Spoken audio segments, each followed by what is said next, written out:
it forces me to stay really, really tight. And then I think for about a half a second, I go, ready, go, boom. And I shove my heels down as hard as I can and leg drive. And as I do, it drives my traps down and back into the bench.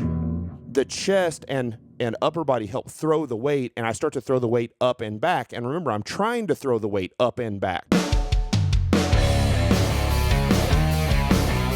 You're listening to Barbell Logic, brought to you by Barbell Logic Online Coaching, where each week we take a systematic walk through strength training and the refining power of voluntary hardship.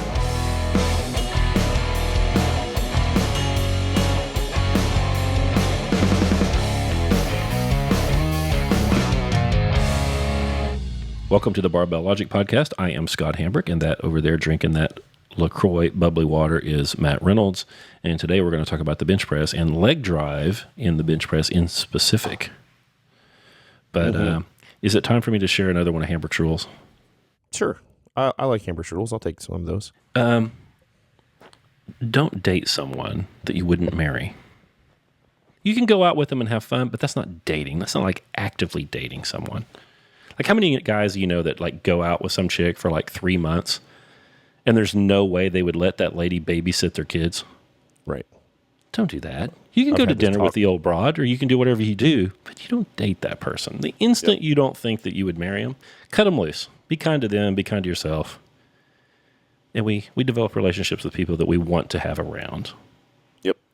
Yeah. 100% agree. I've told my kids this 100 times. So, and the thing is, at my daughter's age, she's 14. The rule is you become friends with kids. I don't want to find out that you think you have a boyfriend at 14. I met him at church or whatever. Like, when did you meet him? Last week. He's already your boyfriend? No. Right. Like, develop a friendship with a guy. Figure out if you like him as a human for months. You're 14 years old. You don't need to have a serious relationship now anyway.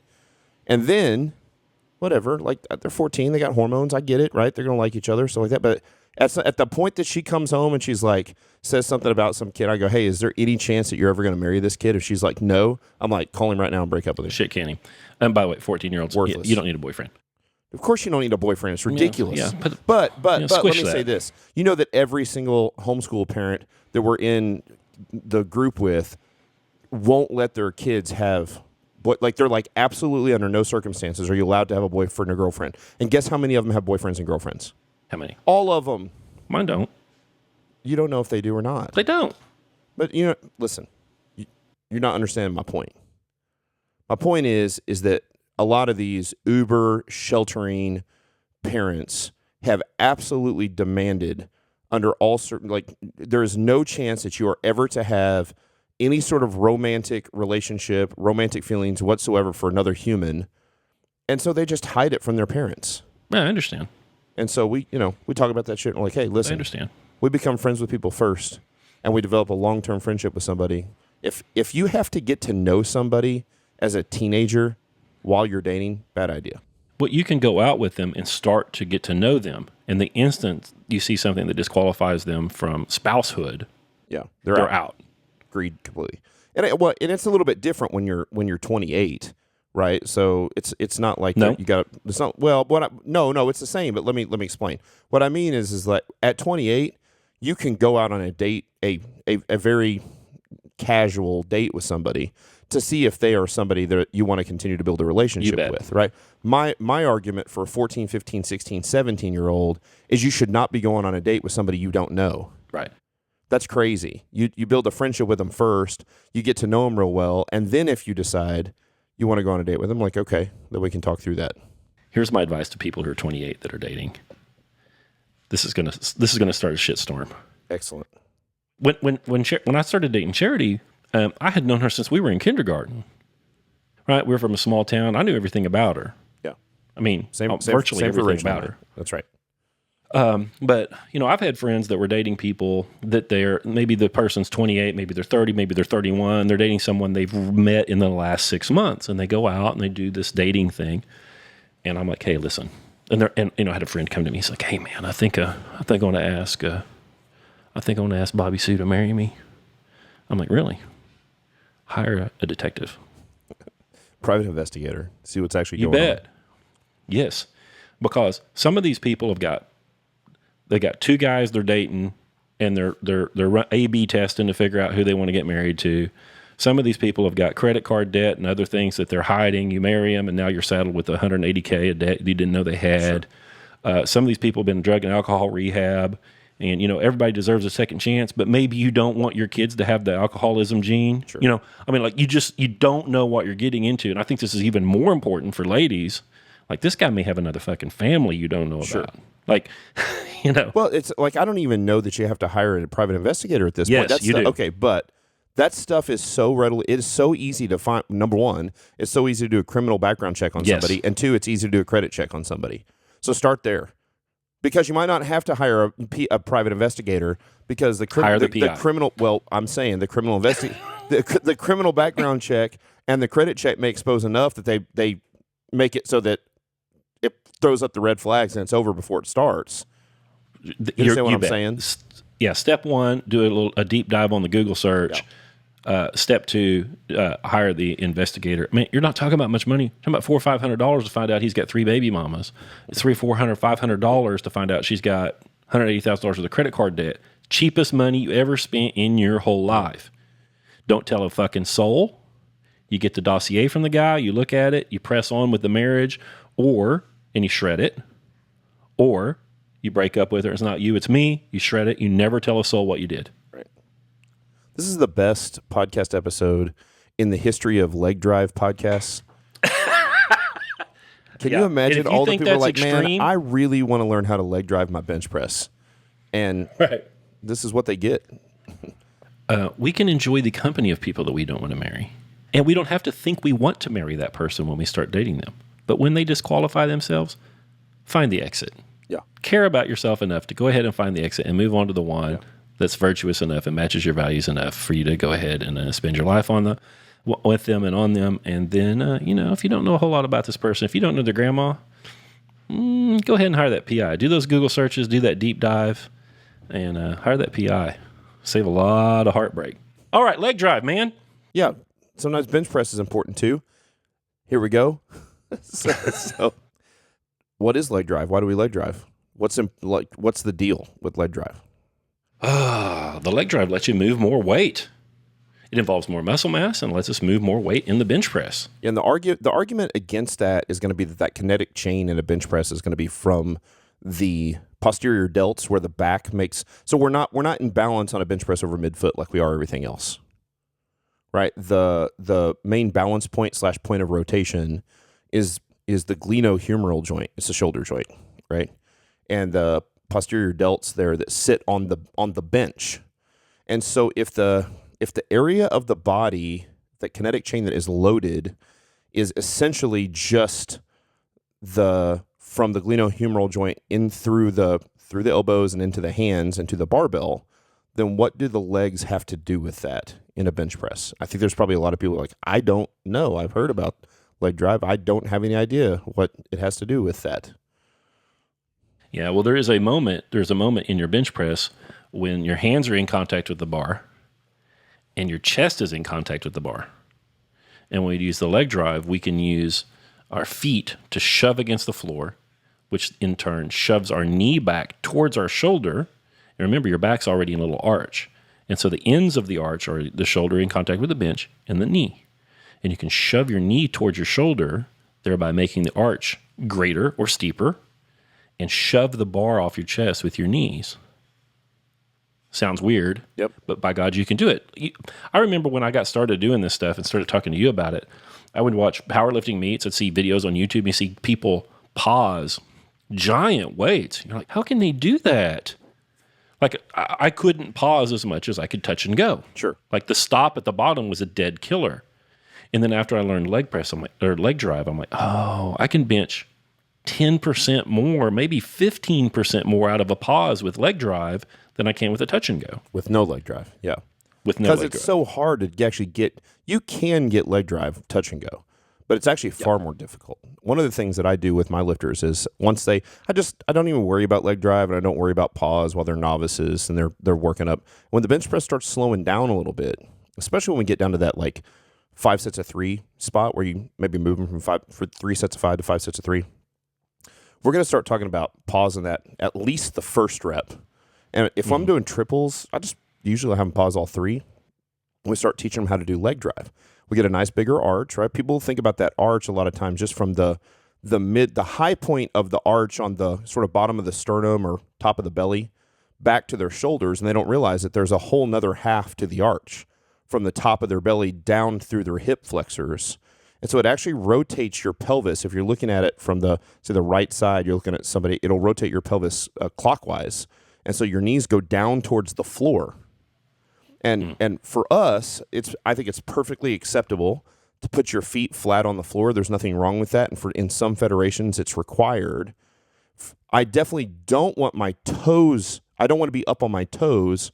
But my preferred stance, quotation marks, air quotes, for bench press is actually to be on the ball of my foot and to actively drive my heels down towards the floor without putting my heels so far down that they actually touch the floor. And that's because what that will do is that will squeeze the end pieces of that arch closer together, and the middle of the arch, the high point of the arch, the apex, will come up. And when the apex comes up, it's going to shorten the range of motion on the bench press, but it's also going to exude some force from the... Exude? Is it exude? Is that right? Well, I think it will exert. I exuded some force out of the bottom of my squat the other day, though. So I had to clean up on aisle 1. Right, exert. Did I tell about that on the show? No, I don't. You told me, but I don't think you did the show. I was going to squat, I think it was 385 or 390 for a triple. You decided you're going to do it for 5. Well, I was going to do it. I wrote down, I was like, because I was doing my own programming, because I'm testing out what I do with Mr. Peterson on myself, because I want to make sure I don't by the destroy way, him. On a side note, not that I'm hurt, but, as the guy that's coached Hambrick for years, Hambrick and I start talking about what he's doing with Peterson, and we're real interested in it. I said, hey, this is perfect. Please fill in the next 2 weeks of programming on True Coach so I can see what you're going to do, so I can track. I'm sorry. So I can learn. And I'll do it today. As of today, I got a week and a half, no training, no updates. For all I know, Scott's got fucking cholera and he's dying. Right. So we got nothing. So, back to my story. Sorry. So I had programmed a triple. I think, is it 385 or 390? I can't remember, of a squat. And, medium, heavy, or whatever. But where I'm at, like, that's plenty. So I go down in the bottom of the second one and come right up. I'm like, I got 5. I need to go ahead and do 5. So I'd rode the third one down, and about 4 inches out of the hole, I passed gas like a plow mule. And when I did that, like, the volume of my torso dropped, and it was like I was in 2 holes too loose on my belt. I just lost all tightness. And I almost died. The biggest energy leak of all time. Oh my gosh! From your hips to the barbell.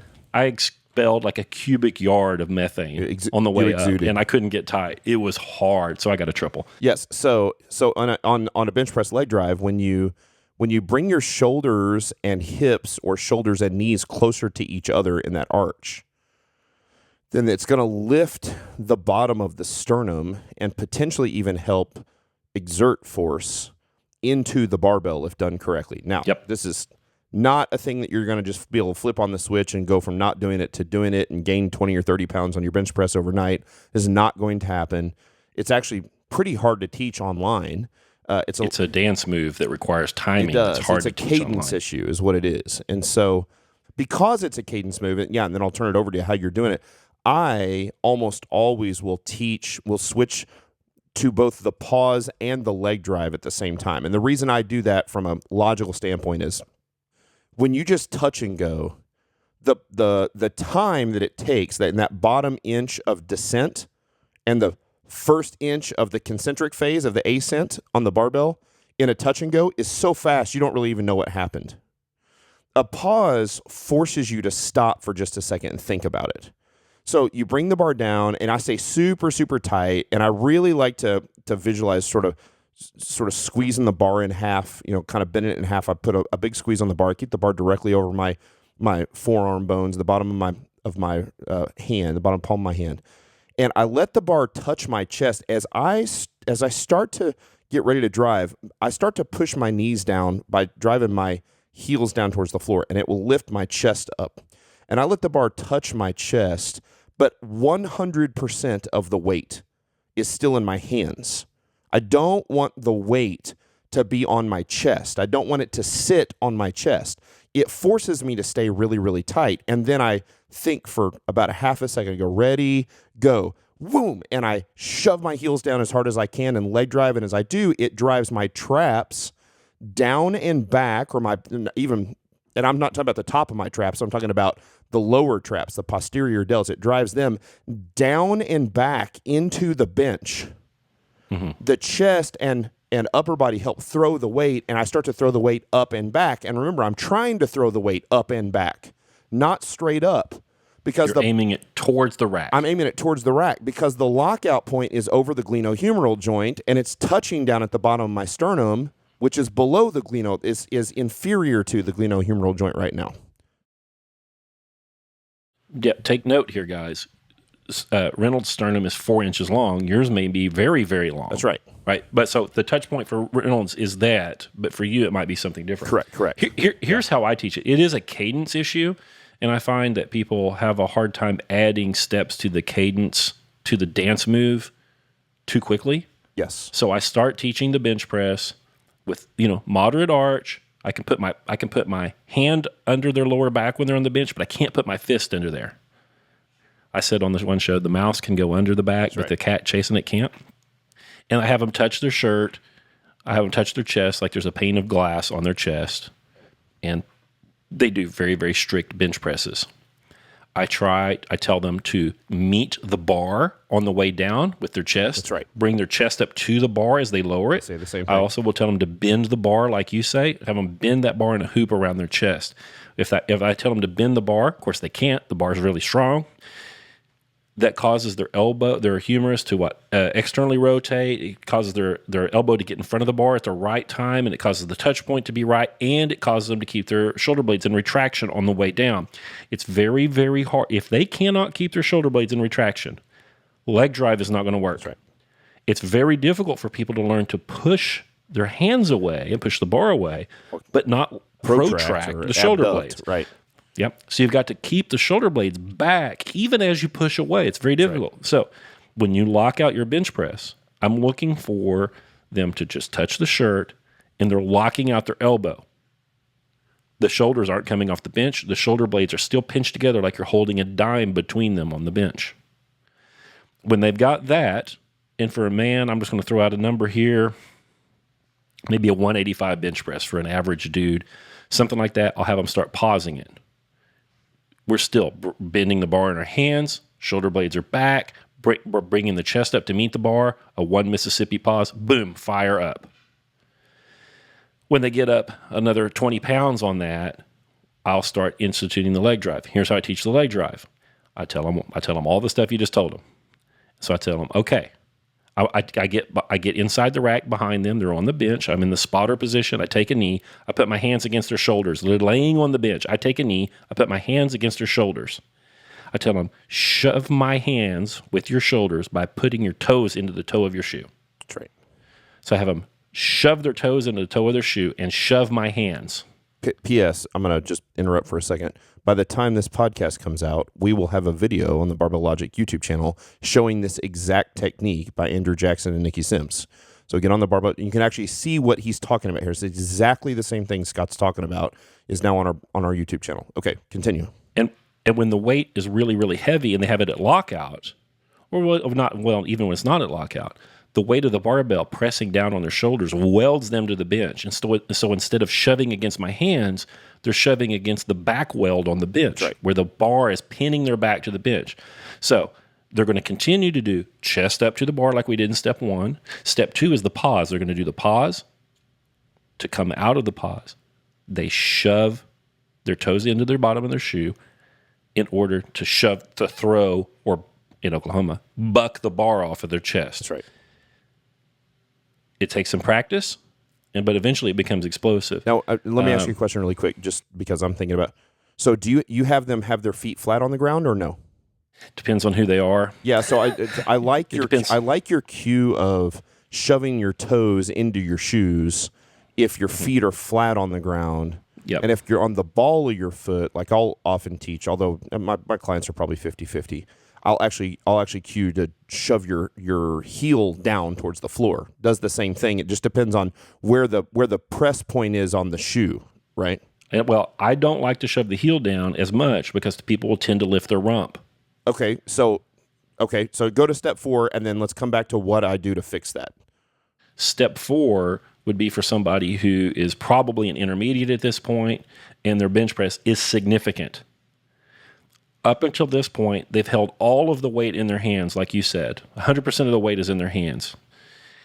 When their bench press is significant and they're pushing their limits on a weekly basis, I'll have them actually let the bar sink into their chest so they can sort of get a run at it, as you will. And at that point, they can have a little more powerful throw. At this point, we might make their leg drive a little more eclectic. I might have them get their foot back under them a little bit more, depending on how long their femur length is. Yep. And we might have them, and if they have some problems with with pelvic tilt, to do the thing that you're talking about, so they can tilt that anteriorly, get that pelvis tilted anteriorly a little bit. But I want to say that neither one of us are talking about these horrific, stupid, exaggerated back arches. We're not talking about being able to read the New York Times and the gap underneath this person's back. We're talking about, their back is off the bench an inch or something like that. So we're not trying to game the range of motion here. We're trying to have enough arch that when we push with our feet to compress the torso between the knee and the shoulder, that the arch transfers, exudes, force into the bar, and they shove it back towards the bench. Back towards the rack. No, that's good. If somebody lifts their butt off the bench, they are, first off, they're just leg driving wrong. So the first problem is that they think that the leg drive is to drive the hips up, and it's not. It's to drive the traps down. And lifting your butt up off the bench doesn't drive your traps into the bench. It just lifts your hips off the bench. Now, it makes you look like you're doing a decline press, so it looks like your traps are, but your legs are having nothing to do with driving your traps into the bench. So what I do if someone is actively trying to leg drive, or I haven't even taught them to leg drive, and they just start automatically lifting their butt off the bench, is I just have them start walking their feet back underneath their body more and more and more. And I don't even like a really narrow stance there. I would rather them have sort of a wide base of support if their hips can handle it. They're going to walk back further and further and further. You'll feel a deep stretch on a bench press on your hip flexors, a deep stretch. I get Charlie horses. Me too. There. I do too, right? And I also get it in my hamstrings, and I get it in my erectors. I've had all of those things cramp on me during a bench press, which tells you that they're actively doing something, right? Mm-hmm. If I am so loose that when I leg drive, my butt can come off of the bench press, especially coming off of the bench 2 inches, 3 inches, then I could squeeze that arch a little tighter, right? And remember, just like you said, we're not dealing with people who are, females who have come from gymnast backgrounds for the most part, yogis, things like that. We're dealing with middle-aged people who don't have very good mobility anyway. But if it's easy enough for them to try to leg drive and their butt comes off the ground to try to lift the apex of that arch, they could just as easily just walk their feet back underneath them another 6 inches, tighten everything up, and they can't get their butt off the ground because everything's too tight.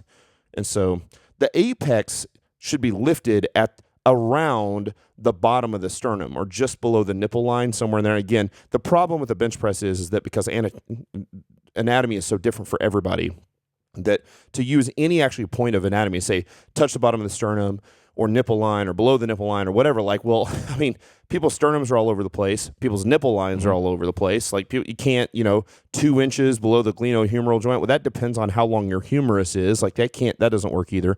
So there is a point at the bottom where your forearms are vertical, and that's what we want.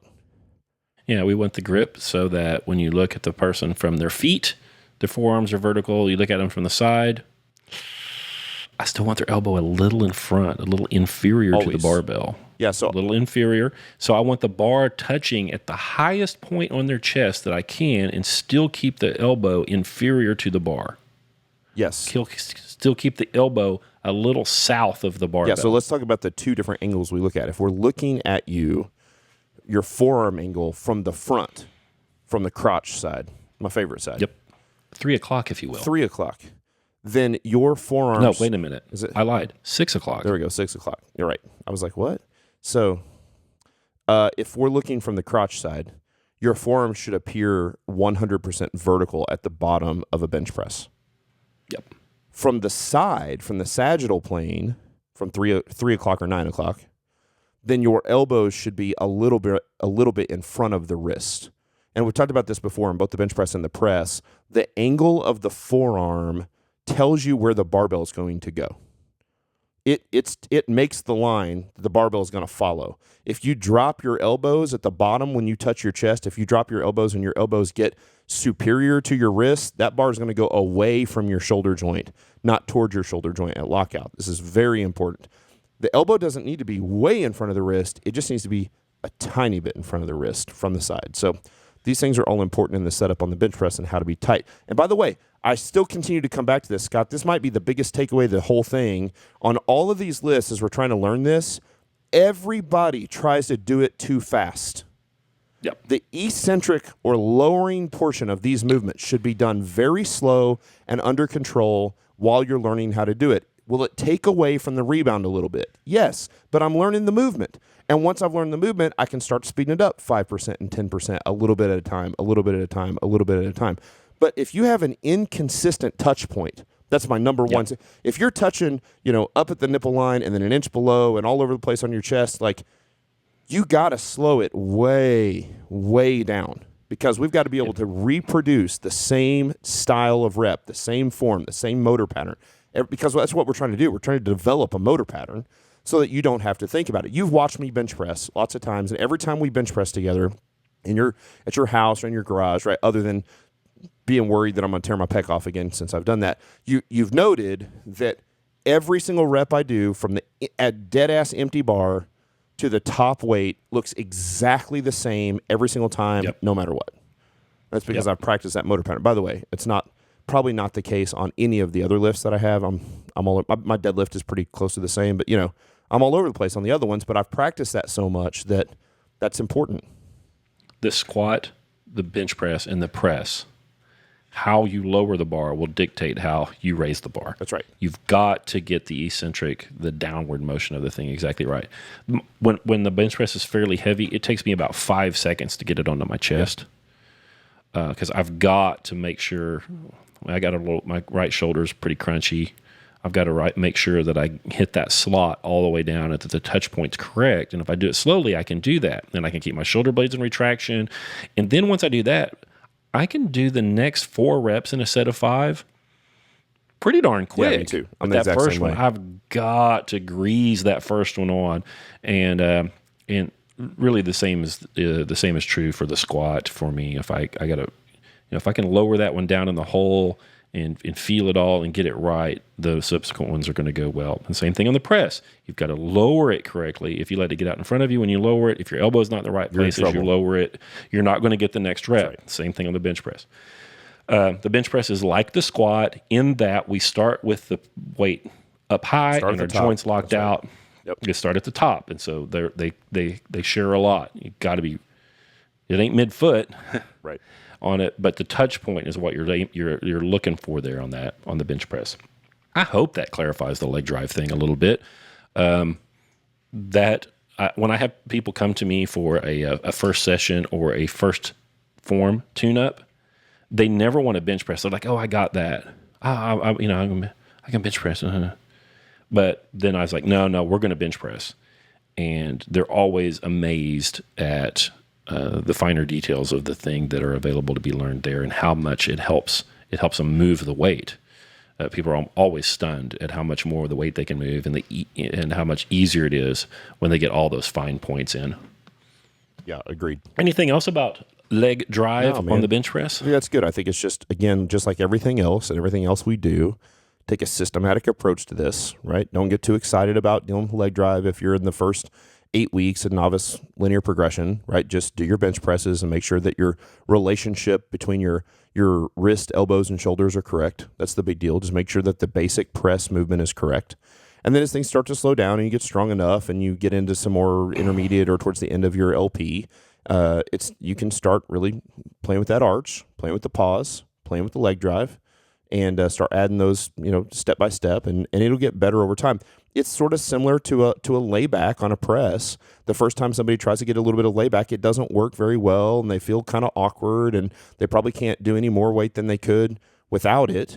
And as they practice a little more, they get a little better and a little more efficient, and a little better and a little more efficient. And don't get in a hurry to get there, right? It's just all part of the process, and just take a systematic approach to it, and you guys will be fine. There's another Barbell Logic podcast. I hope that is helpful in helping you install a leg drive. If it ain't, go find a coach, go find some expert help, and they can really speed up that learning curve for you and help keep the weight moving on the barbell. Remember, if you don't think you let them babysit your kids, let's not date them. Let's not fuck around with that, right? Yep. And if you think that you would let them babysit your kids and it's about time to go get a ring and set a date, go hire that PI. Agreed. Go hire that PI. Agreed. Yeah. And then, hey, dads, maybe you could go hire the PI, right? Maybe your kid's getting married. Maybe you could not say a word to a soul, and you could hire the PI.